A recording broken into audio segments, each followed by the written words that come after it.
আসসালামু আলাইকুম, সকলকে স্বাগত জানাচ্ছি আজকের legal advice by M Selim অনুষ্ঠান থেকে। আমি সলিসিটর মোহাম্মদ সেলিম আছি আপনাদের সাথে। এই অনুষ্ঠান নিয়ে থাকবো ইনশাল্লাহ আগামী প্রায় 90 মিনিট। এই অনুষ্ঠান একটি আইন বিষয়ক আলোচনা এবং পরামর্শমূলক অনুষ্ঠান।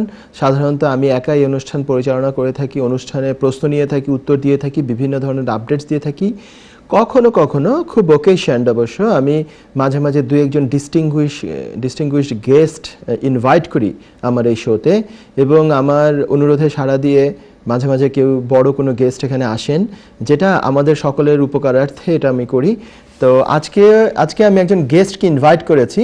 সেই গেস্টের নাম হচ্ছে ব্যারিস্টার পল টার্নার। আশা করি যারা ইমিগ্রেশন কেস নিয়ে কিছু খোঁজ খবর রাখেন, কিংবা বিভিন্ন সময় তার নিজের জন্য হোক অন্য কারোর জন্যই হোক, বা বিভিন্ন সময় ইমিগ্রেশনের কোনো ম্যাটারে তাকে ইনভলভ হতে হয়েছিল, কিংবা যারা প্র্যাকটিশনার আছেন তারা সকলে মিস্টার পল টার্নারকে খুব ভালোভাবে চেনেন। উনি হচ্ছেন হেড অফ ইম্পেরিয়াম চেম্বার্স। উনি একজন স্বনামধন্য ইমিগ্রেশন ব্যারিস্টার। উনি হাজার হাজার মানুষকে আমাদের এই বাঙালি কমিউনিটির এছাড়া বিভিন্ন অন্যান্য কমিউনিটির এবং মাইগ্রেন্টদের জন্য উনি ফাইট করেছেন, উনি কাজ করেছেন, উনি কোর্টে অ্যাপিয়ার হয়েছেন, তাদের জন্য গ্রাউন্ডস করেছেন, স্কাল্পচার আর্গুমেন্ট করেছেন, বিভিন্নভাবে তাদেরকে হেল্প করেছেন। এবং আমরা অবশ্যই তার কাছে কৃতজ্ঞ। এবং তার অনেক রিপোর্টেড কেস আছে যেগুলো উপরের কোর্টের, আপার ট্রাইব্যুনাল কিংবা কোর্ট অফ অ্যাপিল কিংবা দু একটা আরও বেশি উপরের সুপ্রিম কোর্টেরও কেস ল আছে, যেগুলো উনি উইন করেছেন, যেগুলোর ফলশ্রুতিতে আইনেও পরিবর্তন এসেছে কিংবা ইমিগ্রেশন প্র্যাকটিসে পরিবর্তন এসেছে। তো উনি আজকে থাকবেন, তবে রাইট নাও না, এই মুহূর্তে না, সেকেন্ড সেগমেন্টে থাকবেন ইনশাল্লাহ আমার সাথে। আমি তাকে বেশ কিছু ব্যাপার নিয়ে আলোচনা করব। আমি এখনই একটু হিন্টস দিয়ে রাখি। তবে শুরুতে আমি যদি বলেন আমি একটু পরিচয় করে দিই মিস্টার পল টার্নারের সাথে। মিস্টার পল টার্নার আছেন আমার সাথে, জয়েনে আছেন, তবে আমরা তাকে নিয়ে সরাসরি থাকবো, তার কাছে বিভিন্ন কিছু জানতে চাবো সেকেন্ড সেগমেন্টে। তো আজকে আর এই মুহূর্তে আমরা সরাসরি লাইভে নিচ্ছি না, আমরা নিচ্ছি সেকেন্ড সেগমেন্টে, যেটা শুরু হবে 5:25-এর পরে, 5:28-30-এর দিকে। ইনশাল্লাহ সবাই সেখানে চোখ রাখবেন। এটা টোয়েক ইস্যু নিয়ে কথা বলবো, আমরা কথা বলবো টিয়ার 2 এর ইস্যু নিয়ে। সুপ্রিয় দর্শক মণ্ডলী, আমরা এখন আমি জানি অনেক কলার অলরেডি লাইনে চলে এসছেন, তো আমি কল নেওয়া শুরু করব। তো এখন এই সেগমেন্টে শুধুমাত্র কল নিব, আগামী সেগমেন্টে আলোচনা করব পল টার্নারের সাথে। তো এখন কলার কে আছেন লাইনে, আপনার প্রস্তুতি করুন প্লিজ। ওয়ালাইকুম, আমি শাহ বলছিলাম। গত ডিসেম্বরে আমি ফ্যামিলি এন্ড প্রাইভেট লাইফে একটা অ্যাপ্লিকেশন অনলাইন সাবমিশন করছি। জি। তো আমি হচ্ছে ব্রিটিশ, আমার ওয়াইফ হচ্ছে অবস্ট্রেলিয়া। জি। সো আমার ওরা বায়োমেট্রিকের ডেট দিয়ে দিছে। সো আমি এখন কখন রিয়েলি ডকুমেন্টস গুলা সাবমিট করব, মানে ওদের কাছে কিভাবে পৌঁছাই বইগুলা একটু আমার যদি বলতেন। বায়োমেট্রিক ডেট আপনি নিয়েছেন সিলেক্ট করে, তাই না? ওই যে ইউকে ভিকাসের ওয়েবসাইটে লগইন করে। যে এখন হচ্ছে অবভিয়াসলি ওখানেই লেখা আছে, আপনি দেখবেন একটু সব অংশ যদি আপনি পড়েন, ওরা বলছে যে বায়োমেট্রিকে অ্যাটেন্ড করার অন্তত 48 ঘন্টা আগে আপনাকে আপলোড করার জন্য বলছে। ডকুমেন্টসগুলো আপনাকে আপলোড করা লাগবে ওই ইউকে ভিকাসের ওয়েবসাইটে গিয়ে। ডকুমেন্ট আপলোড নামে একটা আপনি লিংক দেখতে পাবেন, খুব মানে স্ক্রিনের যে ওয়েবসাইটের শুরুর দিকেই একটা ট্যাব পাবেন, সেখানে ক্লিক করে তারপরে আপনি স্ক্যান করবেন। আপনি লক্ষ্য করবেন ওখানে দেয়া আছে কি সাইজের হওয়া লাগবে, গ্রে স্কেল হওয়া লাগবে, এই সমস্ত কিছু মেনটেন করে আপনি ডকুমেন্টসগুলো আপলোড করবেন। থরে থরে সাজানো আছে কোনটা কি ডকুমেন্টস, আইডেন্টিটি ডকুমেন্টস, তারপরে স্পন্সরশিপ ডকুমেন্টস, লাইফ ইভেন্ট, এরকম করে আছে, আদার্স আছে। তো সেগুলোতে আপনি রিলেভেন্ট ডকুমেন্টস আপলোড করবেন। এখন থেকে অন্তত পক্ষে মানে আপনি এখনো দিতে পারেন। আপনার বুকিংটা কত তারিখে নিয়েছেন? ফেব্রুয়ারির মধ্যে দিকে। ফেব্রুয়ারির কবে? ফেব্রুয়ারির মাঝামাঝি। তো আপনি এখন যদি রেডি থাকেন, ডকুমেন্টস রেডি থাকে, এখন আপলোড করতে পারেন। মানে ওই যে বললাম যে ধরে নেন ফেব্রুয়ারির 15 তারিখে যদি আপনার অ্যাপয়েন্টমেন্ট হয়, আপনি 13 তারিখের মধ্যে আপলোড করবেন। ওইটা পরে দিলে চলবে না? পরে বলতে ইন প্র্যাকটিস দেখা গিয়েছে যে ডকুমেন্টসগুলো আপনার এরকমও দু একটা ক্ষেত্রে দেখা গিয়েছে যে বায়োমেট্রিক দিতে যাওয়ার আগ মুহূর্ত পর্যন্ত আপলোড করা গিয়েছে, কোনো সমস্যা হয় নাই। কিন্তু আমি আপনাকে সেটার অ্যাডভাইস করব না। আমি বলবো যে আপনি, তারা যেভাবে ইনস্ট্রাকশন দিচ্ছে যে 48 ঘন্টার আগে বা তার চেয়ে 48 ঘন্টার পরে, আর না 48 ঘন্টার আগে বা যে কোনো সময় 48 ঘন্টার আগে আপনি আপলোড করবেন, সেটাই আপনি ফলো করবেন। আচ্ছা ঠিক আছে। ঠিক আছে দর্শক, I just want to know that. That's it. Thank you very much for your call. তো আমি চলে যাই পরবর্তী কলারের কাছে। কে আছেন এখন লাইনে? আপনার প্রশ্নটি করুন প্লিজ। প্রিয় দর্শক, আপনি টিভি ফলো করছেন সম্ভবত, আপনি টিভিটা মিউট করে শুধুমাত্র ফোনে আমার সাথে কথা বলুন প্লিজ। হ্যালো, আসসালামু আলাইকুম। ওয়ালাইকুম আসসালাম। জি সেলিম ভাই, ভালো আছেন? আলহামদুলিল্লাহ ভালো আছি, আপনি কেমন আছেন ভাই? জি আল্লাহর রহমতে ভালো আছি ভাই। আপনার অনুষ্ঠান আমার অনেক ভালো লাগে, খুব মানে আপনার অনুষ্ঠান আমি সবসময় দেখি। My pleasure. জি ভাই, আমার একটা কোশ্চেন ছিল। জি। আমি ইটালি থেকে আসি। হ্যাঁ। আমি আমার শাশুড়ির জন্য আমি অ্যাপ্লাই করছি। অ্যাপ্লাই করার পরে আমার মানে রিফিউজ করছে। ওরা বলছে আমার ওয়াইফের সাথে আমার শাশুড়ির মানে মায়ের যে সম্পর্ক, মা আর মেয়ে, এটা থেকে আমরা প্রমাণ করতে পারি নাই। বার্থ সার্টিফিকেট দিয়েছিলেন? আপনার ওয়াইফের বার্থ সার্টিফিকেট জমা দিয়েছেন অ্যাপ্লিকেশনে? জি জি, আমার ওয়াইফের বার্থ সার্টিফিকেট দিয়েছি। কিন্তু ওরা যেটা বলেছে, আমি আপনাকে আমি হয় গিয়ে কি অনেক সময় পালস একটু ধরলেও রোগ বলা যায়, ডাক্তার কোনো ডাক্তার বলতে পারেন। তো আমি যেটা গেস করছি, যেটা বলেছে যে আপনি প্রায় 30-40 বছর পরে ডেটের একটা বার্থ সার্টিফিকেট দিয়েছেন, মানে বার্থ সার্টিফিকেট ইদানিং ইস্যু করা, মানে 21 বছর পরে। জি জি, 21 বছর পরে। আচ্ছা ঠিক আছে, মানে আপনার ওয়াইফের বয়স অনুযায়ী হয়তো আপনার ওয়াইফের বয়স যদি যা আছে তাই, তো মানে বলা হচ্ছে যে আপনি বার্থ সার্টিফিকেট মানে রিসেন্টলি ইস্যু করা বার্থ সার্টিফিকেট দিয়েছেন, যেটা ওরা বলছে যে এটা ওরা বিলিভ করে না। কারণ হচ্ছে কি বাংলাদেশের বার্থ সার্টিফিকেট তো সেলফ সার্টিফাইড। আমরা গিয়ে ওই চেয়ারম্যান অফিস বলেন কিংবা সিটি কর্পোরেশনের অফিসে গিয়ে যদি আমরা বলি যে আমাকে এই বার্থ সার্টিফিকেটে আমার নাম এটা, বাবার নাম এটা, দাদার নাম এটা, আমি এত তারিখে জন্ম নিয়েছি, মায়ের নাম এটা, তারা সেটাই কিন্তু দিয়ে দিবে।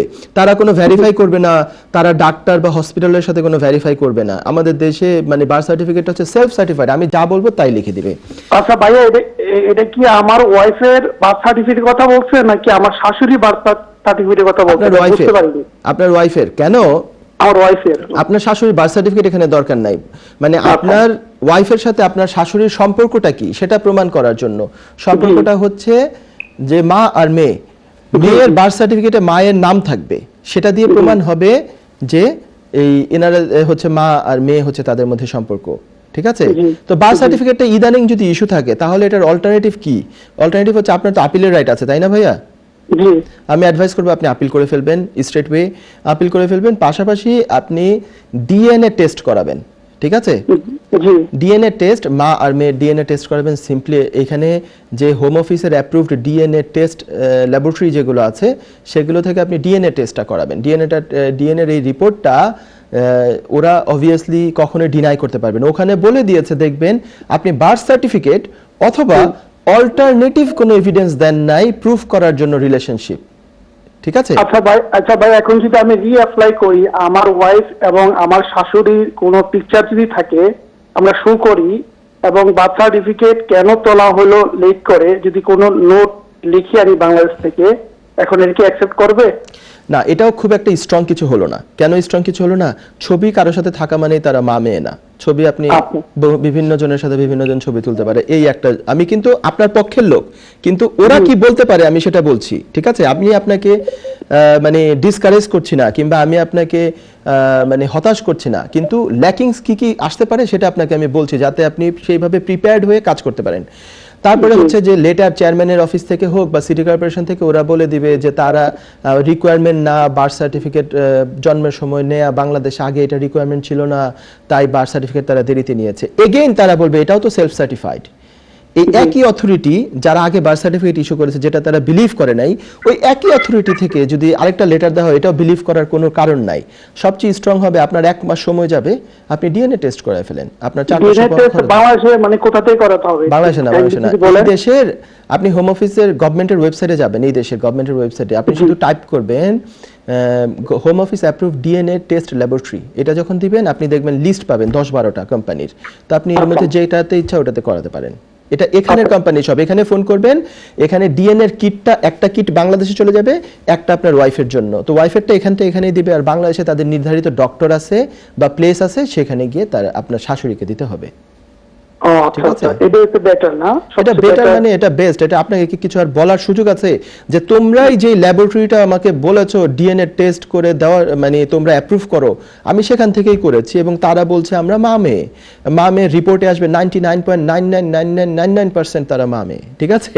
তো এইটা যদি হয় তাহলে ওই যে বার্থ সার্টিফিকেট আপনি ফেলে দেন, কোনো দরকার নাই, আমার ডিএনএ টেস্ট রিপোর্টই এনাফ। যে আমি কি আপিল করব নাকি? আমি বলবো আপনি আপিল করেন, আপিল করে এটা, কারণ হচ্ছে যে এখন যদি শুধুমাত্র একটা ইস্যুতে আপনাকে রিফিউজ করে থাকে, আপনার যদি অন্য আর কোনো ইস্যু না ধরে থাকে, তাহলে তো এটা আপিলে সহজ হবে আপনার উইন করা। আর যদি আপনি নতুন করে অ্যাপ্লাই করেন ডিএনএ টেস্ট করে, তখন দেখা যাবে অন্য আরেকটা ইস্যু তারা রেজ করতে পারে। ঠিক আছে, টেকনিক আছে এখানে কিছু। ঠিক আছে দর্শক, ওকে ভাইয়া, থ্যাংক ইউ ভাইয়া, ওয়েলকাম। আমি চলে যাই পরের কলারের কাছে। কে আছেন এখন লাইনে? আপনার প্রস্তুতি করুন প্লিজ। হ্যালো, আসসালামু আলাইকুম। ওয়ালাইকুম আসসালাম। হ্যাঁ ভাইয়া, আপনার এই প্রোগ্রামটা এতই ভালো যে তা যা নাকি বলার কোনো অবকাশ রাখে না। তো আমি প্রতি সপ্তাহে একটা আমার কোশ্চেন রাখার জন্য চেষ্টা করি। আজকে কোশ্চেন একটা হলো যে আমার ছেলে নেক্সট সামারে সে অন্য একটা দেশে, ইউরোপের অথবা আমেরিকা, কানাডা, যে কোনো একটা দেশে ওয়ার্কের জন্য, ওয়ার্ক পারমিটের জন্য বা ওয়ার্ক করার জন্য যেতে যাচ্ছে। এমতো অবস্থায় এই দেশের গভর্নমেন্টকে কি এটা জানানো প্রয়োজন আছে, নাকি ওই দেশে গিয়ে যাওয়ার জন্য যে ভিসা নিয়ে যাবে সেটা কি ওয়ার্ক পারমিটের ভিসা নিয়ে যেতে হবে কিনা? আর আমরা এখানে আসছি হলো ইউরোপিয়ান সিটিজেন, অন্য আরেকটা দেশ থেকে। এখানে 11th ইয়ার চলছে আমাদের, তো আমরা এখানকার স্ট্যাটাস আছে পিআর, পার্মানেন্ট রেসিডেন্ট। আপনার যে ছেলের কথা বলছেন, যিনি কাজে যাবেন, ওনার ন্যাশনালিটি কি? উনি কি ইউরোপিয়ান নাকি অন্য কিছু? হ্যাঁ, European, EU national. EU national হলে সে যদি ইইউ ভুক্ত, তার ইউরোপিয়ান ন্যাশনালিটি তো আছেই। তো ইইউ ভুক্ত কোনো দেশে যদি সে যায় এবং গিয়ে যদি কাজ করতে চায়, তাহলে তার কোনো আর কোনো পারমিশন লাগবে না, কিছুই লাগবে না। কারণ অনলি ব্রিটেন ইউরোপিয়ান ইউনিয়ন থেকে বের হয়ে গেছে, বাট অন্য সব যারা অলরেডি ইউরোপিয়ান ইউনিয়নে আগে থেকেই ছিল, তারা তো তাদের মতোই আছে। তাদের মধ্যে নিজেদের মধ্যে চলাফেরা, নিজেদের এক দেশের মানুষ আরেক দেশে গিয়ে কাজ করা, তাদের যে আইন সেটা তো বলবৎ আছে, সেটার তো কোনো চেঞ্জ আসে নাই।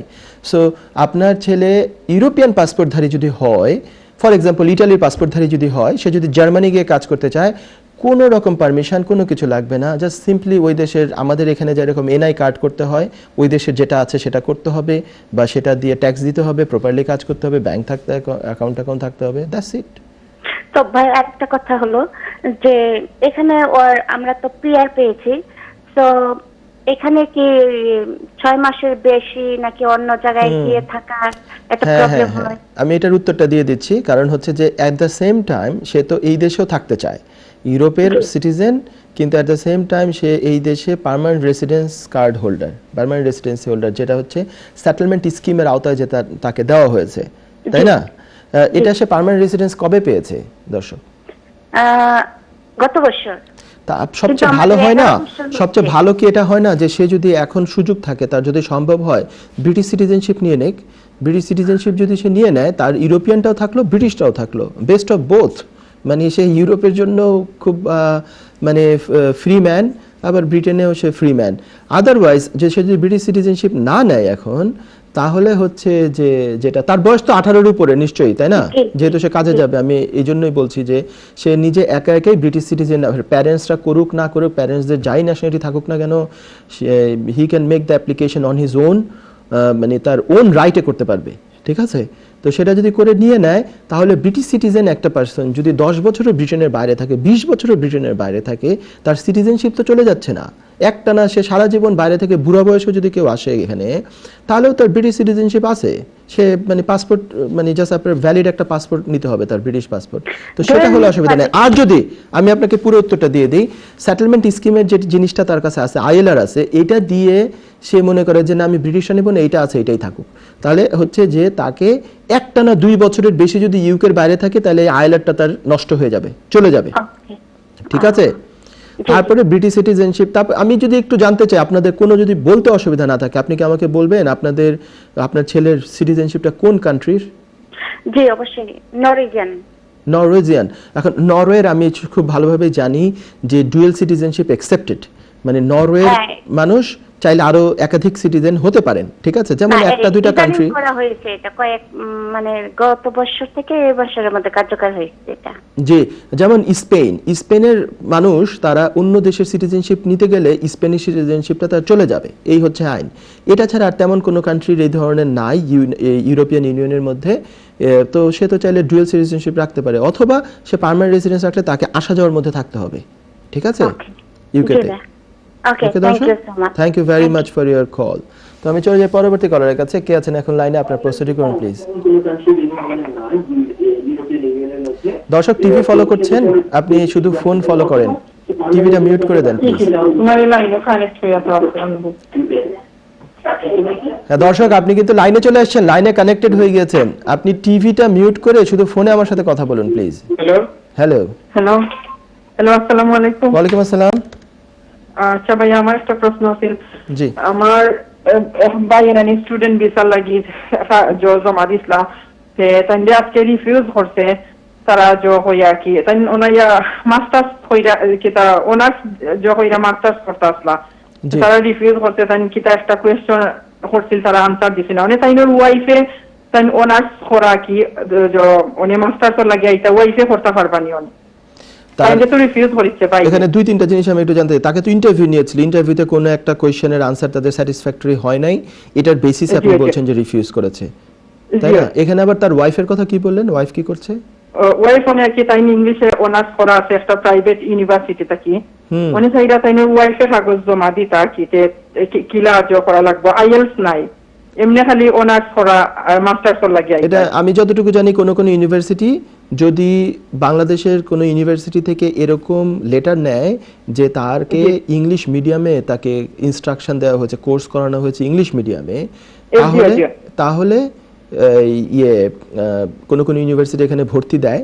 তো আপনাদেরকে বিভিন্ন ইউনিভার্সিটিতে খোঁজ নিতে হবে, অথবা ইউনিভার্সিটিতে যা জেনুইন যারা এজেন্ট আছে তাদের কাছ থেকেও আপনারা এটা নিতে পারবেন, খোঁজ নিতে পারবেন।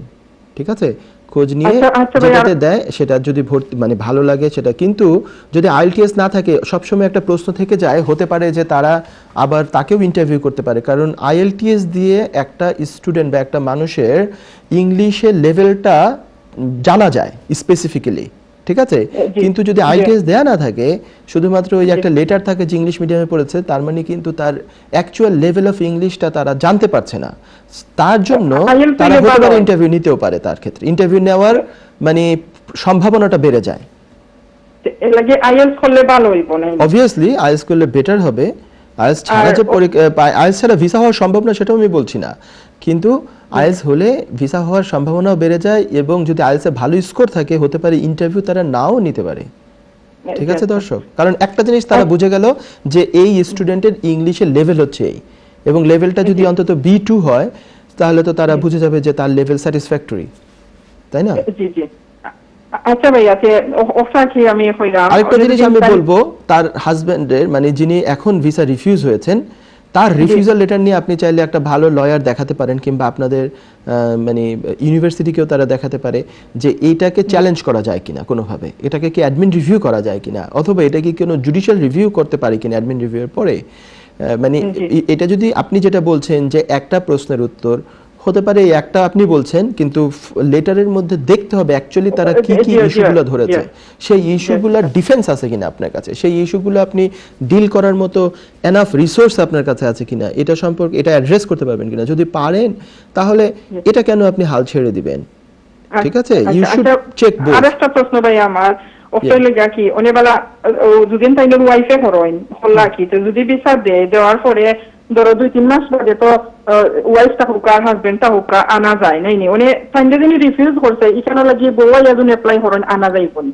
যে বউ যদি ভিসা পায় আলটিমেটলি, এবং ভিসা অ্যাপ্লিকেশন ফর্মের মধ্যে যদি এটা অন্তত বলা থাকে যে তিনি অলরেডি ম্যারিড, এবং ম্যারিজ মানে ইনফরমেশন যদি দেওয়া থাকে, হাজব্যান্ডের নাম ধাম কোয়েশ্চেন থাকবে, সেই আনসারগুলো যদি সঠিকভাবে দেওয়া থাকে, সেই ব্যক্তি পরবর্তীতে তার ডিপেন্ডেন্ট হিসাবে আসতে পারবে অন্যান্য সকল রিকোয়ারমেন্ট মিট করলে, সাচ এস যদি মেইনটেনেন্স রিকোয়ারমেন্টস হয়। এই আর কি। ঠিক আছে, এমনি তো তারা রিফিউজাল লাগি তো আর এই যে আগের এই রিফিউজের জন্য, আনলেস এটা যদি কোনো ফলস ডকুমেন্টসের জন্য রিফিউজ হতো তাহলে আনা যেত না। কিন্তু এটা তো যেই রিজন আপনি বলেছেন সেটা তো হচ্ছে যে হয়তোবা ক্রেডিবিলিটি ইস্যু হতে পারে, হয়তোবা হতে পারে যে স্যাটিসফ্যাক্টরি আনসার না। বিজনেস ফাইনাল সাবজেক্টটা ছিল ইংলিশ নাইনি, আর যেজন্য কাম করতেন টাইম দিলাইছেন বিজনেস ম্যানেজমেন্ট, অনেক তারা কইতো তারা কি যেন বিজনেস ম্যানেজমেন্টরই জন আয়া কি আর হইছে কি আমি বুঝতে পেরেছি আপনি এটা নিয়ে চাইলে একটা ভালো লয়ারকে দেখাতে পারেন আমি বলবো না যে আপনাকে আমার কাছে আসতে হবে আপনি যার কাছে ইচ্ছা তার কাছে যেতে না ভাই পারেন আপনার প্রোগ্রাম যে ভালো লাগে আপনি যার কাছে ইচ্ছা তার কাছে যেয়ে দেখতে পারেন এটা কারণ হচ্ছে যে আমি বলবো যে এটা অ্যাডমিন রিভিউ করার সুযোগ আছে 28 দিনের মধ্যে তারপরে যদি অ্যাডমিন রিভিউ আনসাকসেসফুল হয় তারপরে pre action protocol followed by judicial review ওটা করার সুযোগ আছে depending on the merit of the case ঠিক আছে কেসটা কেমন এটা মেরিট কি সেটার উপরে নির্ভর করে ঠিক আছে দর্শক আচ্ছা এমনি ঠিক আছে ভাই আমার হলে ওটাও ক্লিয়ার হইতাম বেসিক্যালি এটা ওইলো না কেউ দেখাইয়া এটা না হলে অসুবিধা হবে না এটা না হলে ভবিষ্যতে একই ব্যক্তি ডিপেন্ডেন্ট ভিসায় আসতে কোনো অসুবিধা হবে না ওইটা আচ্ছা ওটাও ক্লিয়ার হইবার লাগে ভাই থ্যাংক ইউ ভেরি মাচ আমি চলে যাই পর নেক্সট কলারের কাছে কে আছেন এখন লাইনে আপনার প্রশ্ন করুন প্লিজ Assalamu alaikum. ওয়ালাইকুম আসসালাম My name is Mohammed. I'm calling from Midlands. Yes, okay. I have a question regarding visit visas. I have got a sister in Bangladesh, and all Sorry, my you family. have, but I'm struggling to hear you. Sorry. So I did not hear you properly. If you please repeat sorry. the question. So I have got a sister in Bangladesh. You have a sister in Bangladesh, right? Yeah, and she has got 3 daughters. All of them are under 18. However, my parents, all of my families are living in the UK.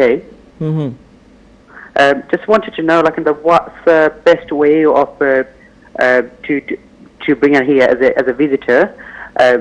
So I would like to mention here, like, she applied previously and she was rejected due to the fact she had some businesses. She showed some trade licenses. They didn't believe that she has had enough income. And also, like, if I want to sponsor her, what kind of documents I need from my end, and also, like, now due to COVID, I won't be able to send, or it will be hard, or it will be time consuming to send all of my original documents to Bangladesh. So would I be able to upload everything online? Yes, I will start from the beginning. As you said that she is, I reckon that she is a single mother, right? No, yes, but she has got 3 daughters, and but she doesn't have. Her husband is not with her at this moment, right? No. Okay, so the thing is, obviously, as you know, that previously she was refused on the basis that it was their position that this applicant did not have enough financial stability or enough financial ties or other ties in Bangladesh, so they could believe that she would return to Bangladesh or she will be able to bear the cost of the travel, all other necessary cost which will be needed for her visit in the UK. So you need to deal with that matter now. So as they say that they didn't believe her business or whatever like this, so you need to deal with that. You have to submit the relevant documents in order to make them believe that she has got genuine business in Bangladesh and she has got enough income from that business, and she has got engagement with this business, so it will not be possible for her to stay permanently in the UK even after finishing her visit in the UK. So she must return to Bangladesh. And furthermore, the 3 children, I reckon they have been studying. They are in school or college somewhere. As you said, they are under 18. Probably most of them are in the school, and need to have the letters from the schools stating that they have been studying, and they cannot have long vacation. If they have long vacation, they will lose their studentship from the school. What would be the ideal vacation? Like, would you say 4 weeks, 6 weeks? It depends how long she would need to visit here, and why she is willing to visit here. You also need to justify that. Let's say you have some sort of occasion here, or you haven't seen her for a long while, or during summer she will have a spare time to visit. You need to justify that. And if you are saying that you would be bearing her expenses, then you also need to submit your income documents such as your pay slips, bank statements. For last 3 months, you have to have some substantial amount of money, because 4 people. Is it for last 3 months or 6 months? Is it? Minimum 3 months. Minimum 3 months. 3 months. You should have enough money or substantial amount of money, because 4 people will be coming here. If you are saying that you will be paying for the travel cost, then you have to have like 2,500 or something like that, Yes, because yes. each ticket costs like 600-700 pounds both ways, Yes. then you have to have enough accommodation for them. You have arrangement for them, so you Yeah. need to demonstrate those documents as well. And the best thing is you have to pick up the previous refusal letter and Yeah. deal all the reasons they have given previously. You need to justify that. You need to write a proper letter. Not you, maybe the applicant can write if they are saying that they did not believe her income or something like that. Yeah. So she needs to write some sort of declaration where she will be addressing those issues. Okay. It's always better to use a proper lawyer for Yeah. this sort of scenario, because she previously had a refusal. Oh, okay. So I was going to ask one other thing. So, you know, due to COVID, like, it will be hard for us to send, like, let all of my documents to her to submit. So is there a possibility if I go to a lawyer, would they be able to upload it onto the system, like, without sending the main copies? Well, the COVID issue we have been suffering for nearly a year now. So, Yeah. but if you are still earning, if you still got all the, did you say that because of COVID-19, I did not hear that part, you cannot see a lawyer or something? Oh, no, I can see a lawyer, like, basically, so is there a possibility that, because, you know, my sister, she is trying to apply for visitor visa end of the month. So, so if we could upload everything onto the system, onto the online system, so I'm guessing it will be quicker. Oh, yes, you will have the option. There will be two options. One, you can upload the documents online, or she can bring the documents, the physical, I mean the original documents, hard copy documents with her. They will scan it and they will return the originals to her. Okay. So if both ways are fine. Or if the lawyer uploads everything, so she doesn't need to bring no, any of she the will hard not copies. need to. She will only need to bring her passport. That's all. Director of Wilton Legal Solicitor, আজকে আছি আপনাদের সাথে এবং সবসময় থাকি এবং থাকবো ইনশাআল্লাহ। আজকে আমার সাথে আমি প্রথম থেকে বলে আসলাম যে আমার একটা ডিস্টিংগুইশড গেস্ট জয়েন করবেন আজকে, barrister Paul Turner, head of imperium chambers. উনি জয়েন করছেন আজকে আমার সাথে। আমরা টোয়েক নিয়ে এবং tyre 2 visa cartel, sponsor licence চলে গেলে যে কার্টেল হয়েছিল সেই সমস্ত ব্যাপার নিয়ে কিছু কেস লো এসছে। কেস লোয়ের নাম হচ্ছে পাঠান, সেটা নিয়ে আমরা ডিসকাস করব। আমি তাকে বিভিন্ন কোয়েশ্চেন করব। এই পুরো সেগমেন্টটা আমরা সেটা করব। এই সেগমেন্টে কারো যদি এই ধরনের টোয়েক রিলেভেন্ট কোনো কোয়েশ্চেন থাকে, অথবা যদি ওই টায়ার 2 এর কারণে তার ভিসা কার্টেল হয়েছিল সেরকম যদি থাকে, তাহলে ভিসা কার্টেল না, তার অ্যাপ্লিকেশন রিফিউজ হয়েছিল, I am sorry, not visa cartel, application refuse হয়েছিল টায়ার 2 এর লাইসেন্স যাওয়ার কারণে, তারা চাইলে এখানে কল করতে পারেন। মিস্টার টার্নার এই প্রশ্নের উত্তর দিবেন। তো আমি এখন সরাসরি ইন্ট্রোডিউস করছি mister Turner. I am now introducing barrister Paul Turner who has agreed to join us today. Good afternoon, Mr. Turner. Good afternoon, Mr. Salim. How are you? I'm fine, thank you. How are you, sir, this afternoon? Very well, thank you. Thank you for the invitation. No problem. It is our pleasure that we are having you today, and we are grateful that you have agreed to give us time, to me and of course to our community as well. The whole community is watching you now. So as you are aware that today we have chosen a couple of topics to discuss with you. First of all, I know that you have been fully involved with one of the very important cases which is now listed for a presidential panel hearing at Upper Tribunal on 1st and 2nd of March. And of course you have been involved with this case since quite a long while now. It has CMRH before, case management remote hearing. So I would like to discuss this matter with you first. This is a very significant case, we know, for the TOEIC victims. So I would like to hear from you that what's the background of this case and how it has been going on. Well, Mr. Salim, I mean, as a lot of your viewers will be aware, in 2014 Panorama produced a program which showed that there was cheating at one school, and then rather than conduct any proper inquiry, what the Home Office did was they then cancelled I think nearly 60,000 visas because ETS invalidated or said all the tests were questionable. Now, they did that without actually checking to see whether people had or could speak English. They were supposed to offer them the opportunity of doing another English test or proving it, but the Home Office at the time just issued notices telling people they could go home and appeal from abroad. And obviously that's ridiculous, because if you leave the country, how are you going to prove on paper that you could actually speak English? And so that led to one of the big cases in it, which was Arsan, and it said that that really an out-of-country right of appeal to prove whether or not you cheated wasn't a good enough remedy. So the Home Office then issued new letters where they then again relied upon the material from ETS.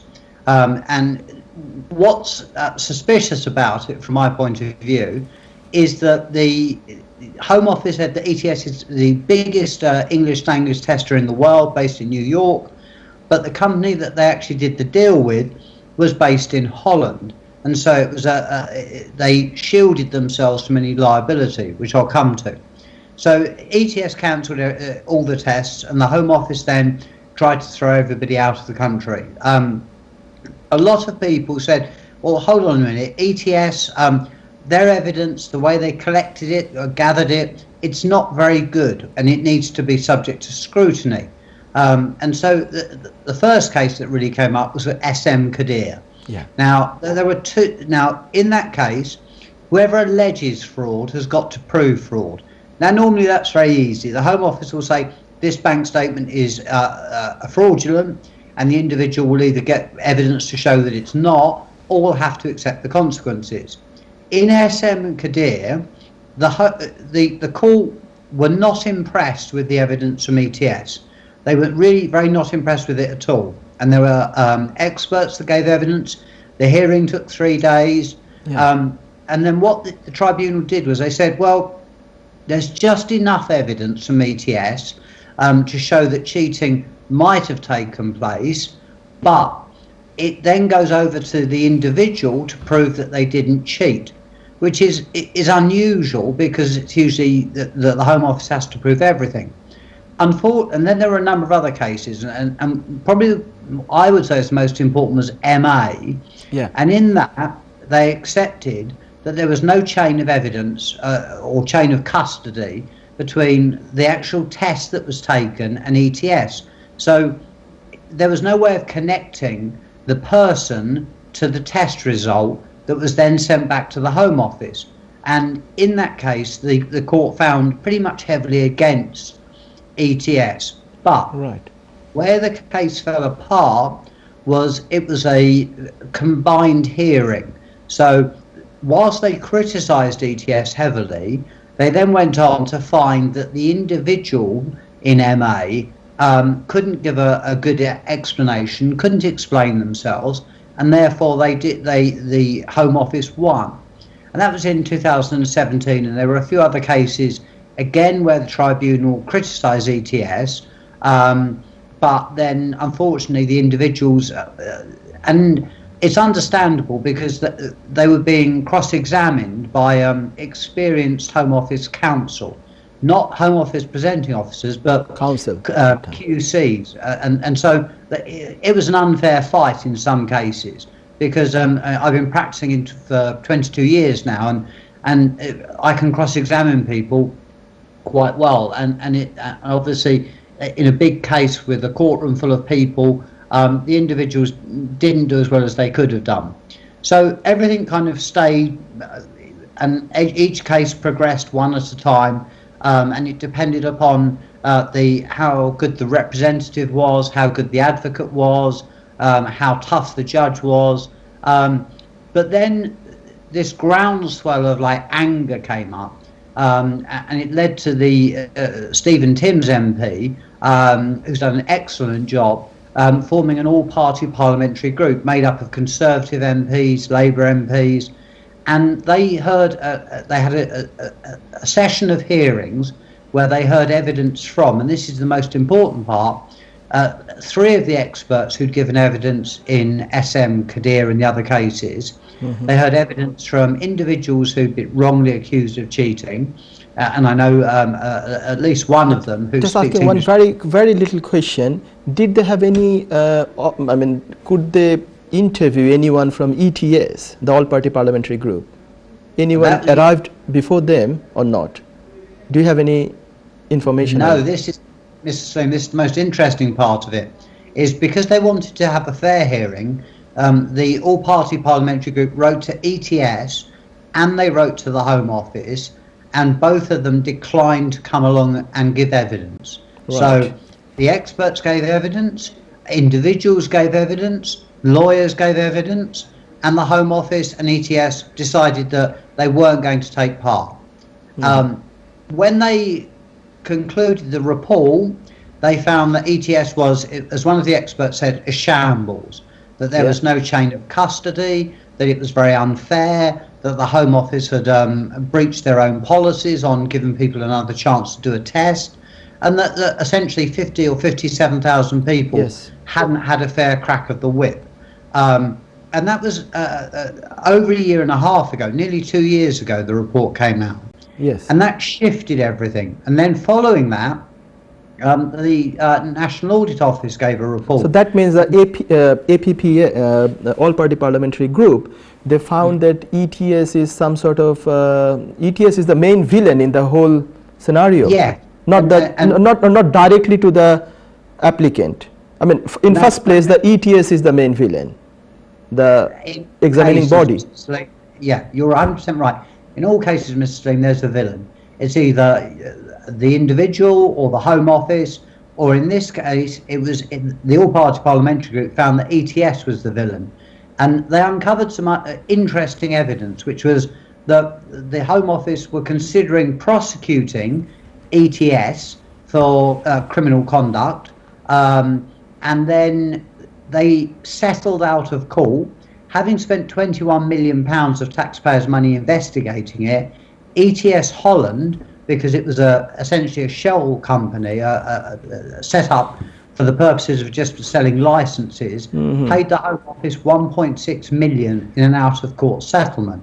So yes, you're completely right. The villain was ETS, and what was also disturbing was that the Home Office, even before the cases in 2017, had secret meetings where they discussed the fact that the evidence wasn't that good, and could they change the evidence or make it stronger. So they knew they've had problems with their evidence. The evidential burden on the basis of SM Kadir, in first place, the evidential burden has to be discharged by the Secretary of State, and the evidential burden they used to produce, you all know that is that spreadsheet from ETS stating that these candidates exam and result has been cancelled, or sometimes is questionable. Secondly, couple of witness statements from their own employees. That's right. And Professor Finch's report. Those are the common thing. But what you are now saying, that according to the APPG, as ETS is not the proper body, ETS was not operating properly, and or even they did not bother to come before APPG. So I mean, the evidence which were provided by them cannot be admissible before the court. Are you saying, in another word, are you saying something like that? Yes, I mean, there were two other reports that basically said the same thing, which was the National Audit Office said there were big question marks over the whole conduct, and then the Public Accounts Committee did. Then what happened was, I got permission from Lord Justice Singh in the Court of Appeal, saying you can look at the APPG report, and if you look at it, time's moved on from 2017, and we've now got more evidence that shows that ETS is even less reliable. Now, it's very rare for the Court of Appeal to grant permission on new evidence that wasn't in existence at the time of the appeal. It's very rare. But Lord Justice Singh, in granting permission, said that it was a matter of public importance and it enjoyed good prospects of success. So we were all, and then permission was granted by him, I think, in another case, RK, My case is DK, who I represent. Yeah. And then there have been a few other grants. I've had grants in another case by another Lord Justice Lewis, saying that there's a problem. So we're all set up for a Court of Appeal hearing. Now, if it goes badly for the Home Office in the Court of Appeal, then they either have to accept it or they have to try to go to the Supreme Court. So all of a sudden, the Home Office, I imagine through their advisors, realised that there was a lot at stake, and obviously people have been removed, people have had to go home, people have lost jobs, people have suffered for over 6 years now, in some cases. So they then discovered, and I say discovered because beforehand they said that the first tier decisions were okay. They then discovered that there were errors in the first tier decisions and decided to take it out of the Court of Appeal and put it back into the upper tribunal. Now, I think that's a tactical move because if they lost in the Court of Appeal, and the Court of Appeal is could be seen as being more impartial, then that would sink the Home Office's entire policy on ETS. It would make Priti Patel look even more stupid, and it would lay the Home Office open to claims of compensation, damages. They would have to bring people back. So I think they thought, if we go to the upper tribunal, we've got a better chance of winning. So that was the first move. The next move was then the Home Office decided to exclude, or try to exclude, the APPG, NAO and PAC reports so that they couldn't be considered. And the matter was set down for a hearing on the 17th of December, which was supposed to last 4 hours. I think it lasted more than that, and it was only a CMR hearing, as you rightly said, a case management review. Now, I went first and was the lead advocate on behalf of that, and we're also joined by Migrant Voice, who've also been allowed to make submissions on paper. Now, the Home Office tried to rely on parliamentary privilege and a law that's over 300 years old. Now, they were successful in respect of the NAO and PAC report. And the reason for that is that they said that evidence given before Parliament shouldn't mean that the person that gives it is open to prosecution outside of Parliament. Right. But the APPG report is not covered by that. So there was discussion about whether the APPG report could go in. And I said, well, the evidence given to the APPG report by the experts in 2019 wasn't given to Parliament and doesn't form any part of any parliamentary privilege. The Home Office argued that, well, the courts have already made their conclusions, so it's not fair that some body that's not a court, the APPG report itself and the conclusions, trumps, as it were, or beats the case law. And the tribunal were sympathetic. I raised the point that if somebody has actually not turned up at a hearing and was found incredible, and a year and a half later then said, oh, it's wrong, that the court would laugh at them. So, in regards to the upcoming hearing, which is listed now for 1st and 2nd of March, if I just ask you if you could answer me in one single sentence, that what the tribunal is going to, what is the issue to resolve in that hearing, what you are going to, what is your standpoint, and what the court is going to resolve? I'll do that as quickly as I can.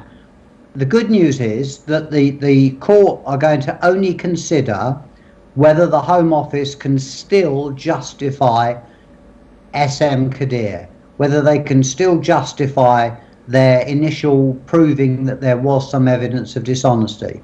So it's not going to be a case where the individuals are cross-examined. So it won't be a case where the court could say that they don't believe ETS, but equally they don't believe the appellants, and so it remains the same. Cases are on each basis. So in one sentence, the Home Office has got to justify whether they can still rely on anything from ETS. Yes. And we're arguing that the old evidence, the case of MA, or I am arguing, and the evidence given to the APPG report says that whereas before the Home Office won by a narrow margin, we're arguing that margin is now overturned, and if we're successful, that will mean that there is no case to answer for the individuals that have wrongly been accused of cheating, because we will have established that you can't rely on anything from ETS, and that's the main argument.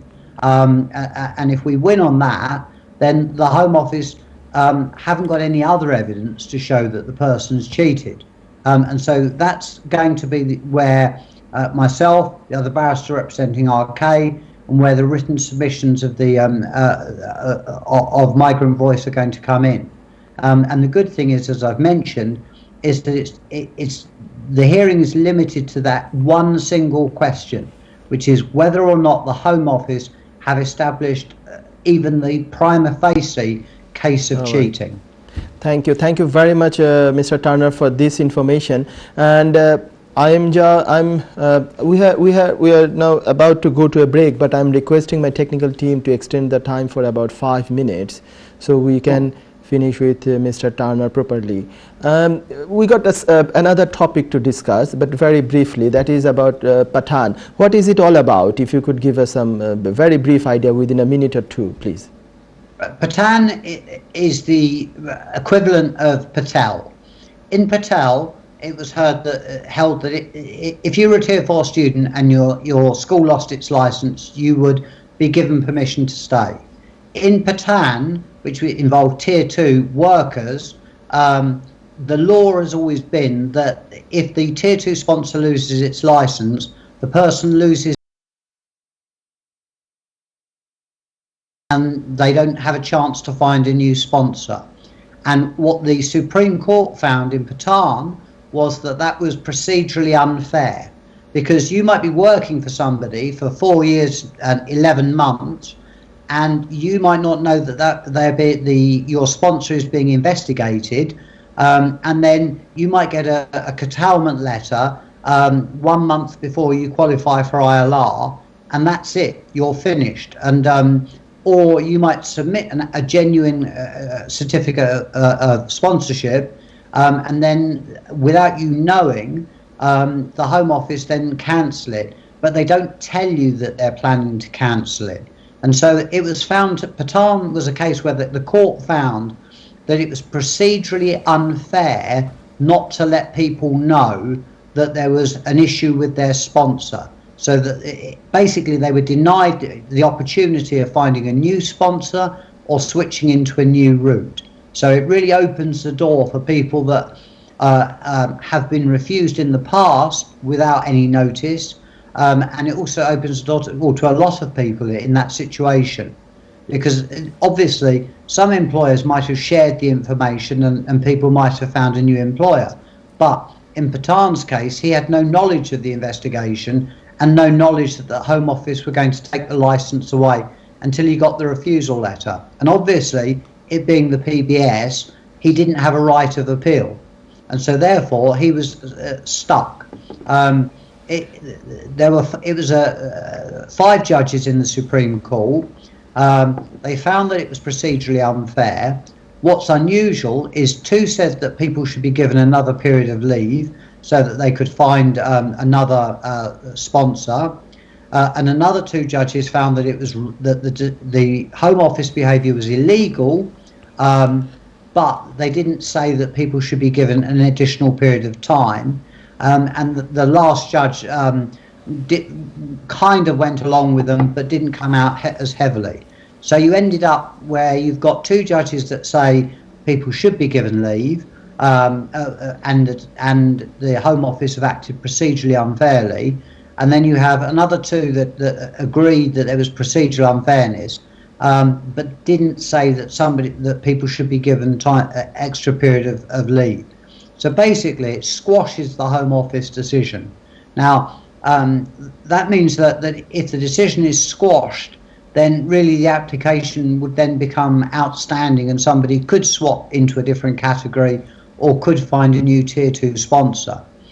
As to what's going to happen in the future, there's an awful lot of people that have been the victim of procedural unfairness, and my advice to them would be that if you had an application refused because the Home Office sat on it, then revoked your sponsor, or you just had your visa curtailed, that you should be getting in touch with your lawyer to make an application for either a period of leave or the opportunity of finding a new sponsor and relying on Patal. So that means the applicant will be given a notification, will be given a chance to make any sorts of further action or application, whatever they want to make. The applicant will be given that sort of opportunity. My very small question to you, that if someone's got that sort of scenario 2 years before and after that he has been suffering, can he bring that that issue once again now, relying on Patan? Yes, and the reason for that is that I would suggest that they use their lawyers to write to the Home Office first and ask for a period of leave and then potentially a judicial review application if they didn't want to make a human rights application. Now, why is a strange thing of English law, which is the Supreme Court doesn't make law, it discovers the law. So it's discovered that the Home Office has been acting unlawfully for years. So the consequences are for people that have been refused in the past or have suffered in the past is that previous decision is unlawful. And that's the effect, as I say, of English law, which is the court finds the law, discovers the law, interprets that's the beauty. That's the beauty of English law. That means they still have some sort of hope. So they should seek proper legal advice from an expert, barrister, lawyer, solicitor, whatever the expert immigration practitioners. So thank you very, very much indeed, Mr. Paul Turner. Thank you very much for appearing in my show. And what I also wanted to tell you, that you have been serving the migrants, you are fighting for the migrants since your whole career, and you have been, I expect that you would be doing it for future as well. So from the whole community, from the whole Bengali community, as a leading TV channel, from this channel, we want to thank you for giving your service, for fighting for many of us. So we look forward to seeing you in future as well. Thank you very much indeed. Thank you very much, Mr. Salim. If I could say so myself, it's been my privilege to actually represent a number of people that have been wrongly treated. And so I feel as fortunate in that regard, and I'm happy to help. And before you go, just I want to take one word from you, as I know that you have been very, very vocal for the undocumented people, and you are raising some sort of voice to have some amnesty for them. So I ask you, will you attend in my show in future to discuss about that amnesty and undocumented people's issue? I'd love to attend, Mr. Salim. Thank you very much. Thank you. So I'm going to tell my viewers that Mr. Turner will appear very soon, sometimes after a few weeks or so, when you get a spare time, to discuss about the remedy for the undocumented people or potential remedy for them. Thank you very much once again for appearing in my show. I look forward to seeing you soon. Thank you very much indeed. Thank you, Mr. Salim. Thank you. Take care. Immigration law, family law, civil, তারপরে landlord and tenant, তারপর convincing, almost most of the areas of law practice করে থাকি। আমি আছি আপনাদের সাথে এই অনুষ্ঠান নিয়ে। আপনাদের ফোন কল নেই সাধারণত এই অনুষ্ঠানে, কিন্তু আজকে কিছুটা ব্যতিক্রম ছিল। প্রথম সেগমেন্টে নিয়েছিলাম, দ্বিতীয় সেগমেন্ট এক্সটেন্ডেড সেকেন্ড সেগমেন্ট আমি বলবো বেশ লম্বা করতে হয়েছে, কারণ আমি একটা ডিসকাশন করছিলাম সকলের উদ্দেশ্যে। ব্যারিস্টার পল টার্নার আমার সাথে ছিল। প্রথম যেটা ডিসকাশন করেছি, আমি বাংলায় যদি একটু জিসটা বলে দেই বা একটু সারমর্মটা বলে দেই বাংলায়। সেটা হচ্ছে এরকম যে প্রথম যেটা নিয়ে ডিসকাস করেছিলাম একটা কেস যেটা এখন আপার ট্রাইব্যুনালে চলছে, যেটার হিয়ারিং আছে সামনে, কিন্তু আগে এটা নিয়ে কেস ম্যানেজমেন্ট হিয়ারিং হয়ে গিয়েছে। এই সমস্ততে বোঝা গেছে এই কেসটার ইস্যুটা হচ্ছে কেসটা যেটা সেটার নাম হচ্ছে DK-RK। এটার মূল জিনিসটা হচ্ছে যে যারা ওই যে টোয়েকের জন্য যাদের ভিসা টিসা কার্টেল হয়ে গিয়েছিল বা বিভিন্ন ধরনের কিছু হয়েছিল তাদের ব্যাপারটা এখানে আবার ফুট এসে পড়েছে, যে হোম অফিস ভিসা কার্টেল করেছিল কিংবা কাউকে মানে পিনালাইজড করেছিল কিসের ভিত্তিতে? ETS যে তাদেরকে রিপোর্ট দিয়েছিল যে এই স্টুডেন্টের বা এই ব্যক্তির টোয়েকের যেই রেজাল্ট সেটা আমরা ক্যান্সেল করেছি, এটা কোয়েশ্চেনেবল আছে, এইরকম যে রিপোর্ট দিয়েছিল এটাকেই চ্যালেঞ্জ করা হচ্ছে। ETS এর ক্রেডিবিলিটি নিয়েই চ্যালেঞ্জ করা হচ্ছে। ETSকে বলা হচ্ছে যে তাদের এমন কোনো প্রসিজিওর ছিল না যে কে কোন দিকে কার জন্য পরীক্ষা, কেউ কি নিজে পরীক্ষা দিচ্ছে না তার জায়গায় অন্য কেউ পরীক্ষা দিচ্ছে, এই ধরনের প্রসিজিওরে তারা ফলো করে নাই। এই ধরনের কোনো অ্যারেঞ্জমেন্টই তাদের ছিল না, তাদের কোনো নিয়ন্ত্রণ ছিল না। যে সেন্টারগুলো ছিল সেই সেন্টারগুলোতে একজনের জায়গায় আরেকজন পরীক্ষা দিতে গেলে তারা সেটা চেক করতে পারবে কিনা, বুঝতে পারবে কিনা, এই ধরনের তাদের কোনো রকমের অ্যারেঞ্জমেন্টই ছিল না। তারা এরকমের কিছুই বদারই করে নাই এবং তারা পরবর্তীতে ইনভেস্টিগেশনেও কোনো হেল্প করে নাই। তারা, আমি তো বলবো তারা আমেরিকান কোম্পানি, এ দেশে এসেছিল, এ দেশে আমেরিকান এরা এই ইংলিশ ল্যাঙ্গুয়েজের এটা কিছুদিন কাজ টাজ করে আমেরিকান কোম্পানি আবার আমেরিকাতে গুটিয়ে চলে গিয়েছে। সো তাদেরকে পুরোপুরি ধরাও যাচ্ছে না। তো এখানে যেটা সেটা হচ্ছে যে এই কারণে বলা হচ্ছে যে সবচেয়ে বড় ভুল বা বড় এখানে খারাপ যদি কোনো অংশকে বলতে হয় সেটা হচ্ছে ETS নিজে। এই ETS এর এই যে রিপোর্ট তারা তৈরি করে দিয়েছে, এই রিপোর্টটা রিলায়েবল কিনা, যে রিপোর্টের ভিত্তিতে মানুষের ভিসাটা কার্টেল করে দেওয়া হলো। ETSকে যদি আমি মানে ক্রেডিবল মনে না করি তাহলে ETS এর প্রোভাইড করা যে রিপোর্ট এটাকে আমি কেন ক্রেডিবল মনে করব? তো এটাই নিয়ে কাজ চলছে। তো এটার হিয়ারিং আছে, কেসের হিয়ারিং আছে মার্চের 1 আর 2 তারিখে। তো এই দুটা অ্যাপ্লিকেন্ট এখানে DK আর RK। DKটা প্রেজেন্ট করছে পল টার্নার। সো সে যেহেতু মেইন লিডিং কাউন্সিল এখানে, তো আমি আজকে তাকে নিয়ে এসেছিলাম, সে এই ব্যাপারেই বললো আমি যেটা বললাম। তো এটা যদি এটা দেখা যাচ্ছে যে এটা হয়তো এইভাবে টার্ন হয়ে যেতে পারে, কারণ এটা যুক্তিসঙ্গত কথা। কারণ ETS এর এটা ফাউন্ড আউট করেছে অল পার্টি পার্লামেন্টারি গ্রুপ, সেইখানে এটা এসছে। তারপর আরও বিভিন্ন রিপোর্ট এসছে ETS এইভাবে। তো ETS এর যেই জিনিসটা হোম অফিস জমা দেয় কোর্টে, সেটা দিয়ে মানে evidential burden of proof discharge হয় কিনা, মানে এটা দিয়ে প্রমাণ, মানে প্রাথমিক অবস্থা, যেমন আমি একটা লোককে যদি বলি যে এই লোকটা চোর, তাহলে কোর্ট আমাকে বলবে, কোর্টে যদি যাওয়া হয় যে সে যে চুরি করেছে তোমার কাছে কি প্রমাণ আছে, সেই প্রমাণের ভিতরে আমাকে দেখাতে হবে যে সিসিটিভির রেকর্ড থাকলে হয়তো আমি ওটা দেখাবো, কিংবা কোনো উইটনেস থাকলে দেখাবো, কিংবা তার ফিঙ্গারপ্রিন্টের সাথে ম্যাচ করেছে এরকম কিছু দেখাবো, কিংবা যেটা চুরি হয়েছে এটা তার পজিশনে পাওয়া গিয়েছে, এরকম কোনো এভিডেন্স আমি দিব। তারপরে গিয়ে কেস চলবে, তারপরে সে বলবে সে চোর কিনা, সে কিভাবে ইনোসেন্ট, এগুলা সে প্রুফ করতে থাকবে। তো তার মানে কি, যে আদার পার্টিকে বলছে খারাপ, যার বিরুদ্ধে কেস আনলো, প্রথমে হচ্ছে তাকে প্রমাণ করতে হবে, কোনো না কোনো ছোটখাটো এভিডেন্স দিয়ে হলো আনতে হবে যে সে প্রাইমারি ফেসি এভিডেন্স দিয়ে যে সে দোষী। ওইরকম ETS যদি, মানে হোম অফিস যদি বলে যে তোমার পরীক্ষা তুমি দাও নাই টোয়েকের ক্ষেত্রে, তাহলে হোম অফিসকে অন্ততপক্ষে কিছু না কিছু প্রপার এভিডেন্স প্রথমেই আনতে হবে যে এই এভিডেন্সের বেসিসে আমি বলছি যে তুমি তোমার পরীক্ষা দাও নাই। এখন যেটা আমি এনে দিলাম, সে হোম অফিস যেটা এনে দিল সেটাই যদি রিলায়েবল একেবারে না হয়, তাহলে তো এটাকে আমাদের লিগ্যাল ল্যাঙ্গুয়েজে বলা হয় নো কেস টু আনসার। মানে তাহলে যার বিরুদ্ধে এই মামলাটা আসলো, যার বিরুদ্ধে অভিযোগটা আসলো, সে শুধু বলবে I have no case to answer. মানে তুমি আমার বিরুদ্ধে কোনো কিছুই দিতে পারো নাই, তোমার যে কাগজ নিয়ে আসছো এটার কোনো ভ্যালুই নাই, তো আমাকে কিছু বলারও নাই, এটাতে নো কেস টু আনসার বলে এটাকে। তো এই জিনিসটা আগামীতে দেখা যাক কী পর্যায়ে যায়, সেটা নিয়ে অপটিমিস্টিক এটাতে। কিন্তু যাদের টুইকের কারণে রিফিউজ হয়ে আপিলে লস্ট হয়ে গিয়েছে তারাও হয়তো বা আরও কিছু রেমেডি পেতে পারেন। ঠিক আছে, যারা আপিল টাপিল জিতে ভিসা পেয়ে গেছেন তারা তো গুড, কিন্তু যাদের অতীতে এই সমস্ত আপিলই রিফিউজ হয়েছে সেগুলোতেও we will see what court says এই কেসে। তারপর দ্বিতীয় কেসটা যেটা আলোচনা করেছি পাঠান, বেশ 2-3 মাস আগে আমি এটা নিয়ে আলোচনা করেছিলাম, মাইকেল বিক্স এসেছিলেন এটাতে আমার শোতে।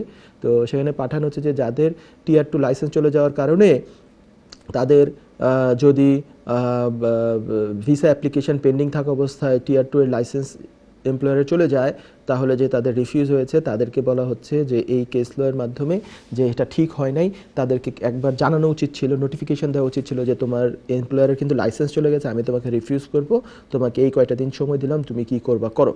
তো এইটা এখন আইনের আকারে চলে এসছে। তো এইটা মানে কেস লয়ের কারণে।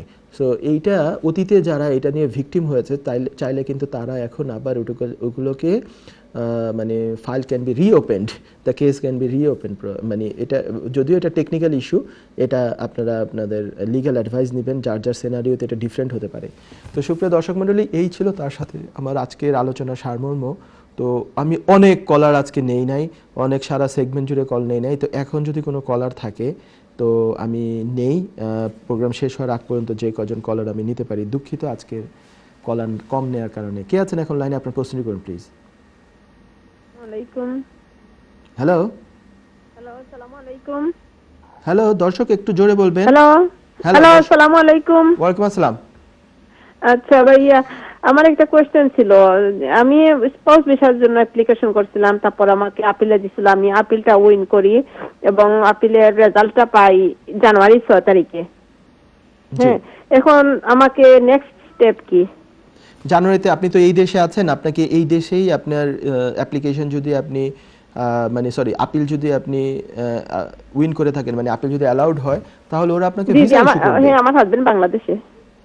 ওহো, মানে আপনার হাজবেন্ডের জন্য, আপনার হাজবেন্ড বাংলাদেশে, এটা জানুয়ারিতে হয়েছে। জানুয়ারি বলতে এই জানুয়ারিতে এখন?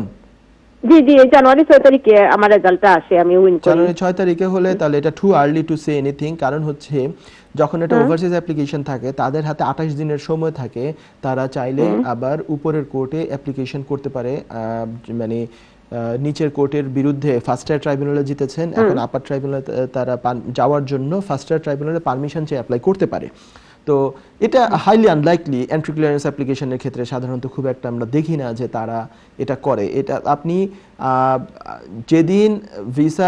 যেদিন আপনারা আপিল উইন করেছেন তারপর থেকে 1 মাস বা তার একটু বেশি আপনারা অপেক্ষা করেন, 5-6 সপ্তাহ অপেক্ষা করেন। তার মধ্যে যদি না কিছু আসে বা ওনার সাথে কোনো কন্ট্যাক্ট না করে বা কোনো ইমেল না পান, ইমেলে তাকে নতুন করে পাসপোর্ট সাবমিট করতে বলবে, কোনো ডকুমেন্ট সাবমিট করার জন্য হলেও বলবে, বা আপনার ওই যে টিবি টেস্ট আবার করা লাগতে পারে, এই সমস্ত জিনিস তারা বলবে। তো ওটা বললে আর একটা ফর্ম ফিল আপ করা লাগতেও পারে অনলাইনে, বাট ফ্রি অফ চার্জ। তো সেটা যদি বলে সেটা করবেন।